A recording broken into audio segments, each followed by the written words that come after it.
ٹھیک یہی واقعہ، یہی مزاج ہے.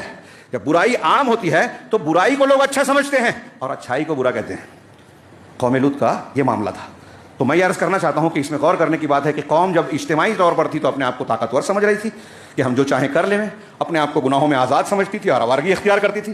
لیکن اللہ تعالیٰ کے دین اور اس کی شریعت کی مخالفت کرنے پر اللہ تعالیٰ ایک خاص مدت تک کسی بھی قوم کو یا فرد کو چھوٹ اور ڈھیل دیتا ہے. پھر جب اللہ تبارک و تعالیٰ کا فیصلہ ہوتا ہے تو اب حضرت ابراہیم علیہ الصلوۃ والسلام جیسی شخصیت بھی اگر اس سے روکنے کی کوشش کرتی ہے تو اللہ کا فیصلہ ٹلتا بدلتا نہیں ہے، ہل جانے والی بات ہے. اور اگر آپ یہ سوچتے ہیں کہ ہم تو فلاں گھر کے ہیں، ہم تو اہل حدیث ہیں، ہم تو فلاں خاندان کے ہیں، اللہ نے دنیا میں اتنا دیا ہے تو پھر آخرت میں بھی دے گا. یہی کفار مکہ ابو جہل بھی سمجھتے کہ یہاں سردار ہے تو وہاں بھی رہیں گے، یہاں فرعون ہے تو وہاں بھی رہیں گے، یہی سمجھتے تھے. یہ اللہ تبارک و تعالیٰ نے بتایا کہ ارے تم خاندان کی بات کرتے ہو، اگر حضرت لوط علیہ السلام پیغمبر ہے، ان کی بیوی بھی اگر کفر کے ساتھ دے رہی ہے، خیانت کر رہی ہے، وہ بھی عذاب سے محفوظ نہیں. بظاہر ہو سکتا ہے وہ کفر نہ کرتی ہو لیکن قوم کا ساتھ دیتی تھی. تو اس سے پتہ چلا کہ برائی میں برے آدمی کا ساتھ دینا بھی غلط ہے.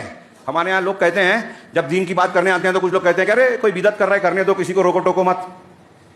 وہ فاتحہ قبر پرستی کر رہا ہے، وہ تعزیہ داری کر رہا ہے، وہ بدعت کر رہا ہے، کوئی بات نہیں. کیوں کوئی بات نہیں ہے؟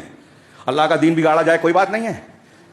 آپ کو برا بھلا کہہ دے تو آپ معاف نہیں کریں گے، اللہ کے دین کو بگاڑے تو کوئی بات نہیں. اللہ کے لیے دوستی اور اللہ کے لیے دشمنی کا مطلب کیا ہے؟ کس بنیاد پہ ہوگی؟ اللہ کے دین کے مخالفین ہمارے دشمن ہونے چاہیے دین کی بنیاد پر، اور اللہ کے دین کے تائید کرنے والوں کی ہم کو ہماری طرف سے تائید ہونی چاہیے. ہاں، اگر نبی کی بیوی بھی برائی کا ساتھ دے رہی ہے تو اللہ کے یہاں عذاب کا شکار ہے. آپ اور ہم اگر بدعت کے ساتھی بنیں گے، تائید کرنے والے بنیں گے، خاموشی اختیار کریں گے تو کیا ہم کو اللہ چھوڑ دے گا؟ مسلمانوں پر جو عذاب آ رہے ہیں سب چیزیں غور کیجئے، ان واقعات میں نظر آتا ہے. ہاں، دور میں ہمیں دیکھنا چاہیے. اب ہمارے یہاں لوگ ایجنٹ پیدا ہوتے ہیں، غیر مسلموں کے، یہودیوں کو اپنا کام نکالنا ہے، غزہ پہ قبضہ کرنا ہے تو ان کو حماس ملتا ہے. ہمارے یہاں کچھ پریوار کو، گورنمنٹ کے لوگوں کو ہندو مسلم کرنا ہوتا ہے تو مسلمانوں میں کچھ ایجنٹ مل جاتے ہیں. اب یہ ایک واویلا چل رہا ہے، آئی لو محمد، انتہائی بکواس والا. یہ کون سا مظاہرہ ہے؟ جو سنتوں کو مانتے نہیں، جو قدم قدم پر بدعت کرتے ہیں، وہ نعرے لگا رہے ہیں ہم محمد سے محبت کرتے ہیں. کون سی محبت ہے بھائی؟ یہ محبت اتباع سے ہوتی ہے. محبت کا طریقہ اللہ نے بتایا ہے، رسول نے بتایا ہے، صحابہ نے کر کے دکھایا ہے. یہ نعرے بازی سے نہیں ہوتا معاملہ. اگر ہم اور آپ واقعی محبت کرنے والے ہوتے تو اس طرح ذلیل اور رسوا نہیں ہوتے جیسے ہو رہے ہیں اور اعلی کار بن رہے ہیں. ہندو مسلم ایجنڈا لوگوں کو اس میں اپنی پناہ لینے کے لیے، بدعملیوں کو چھپانے کے لیے یہ موضوع ملتا ہے. پورا ہندوستان جانتا ہے. بہت سے غیر مسلم وہ کہہ رہے ہیں جو مسلمان نہیں جانتے، جاننے کو تیار ہی نہیں ہے اور بیوقوفیاں کرتے ہیں.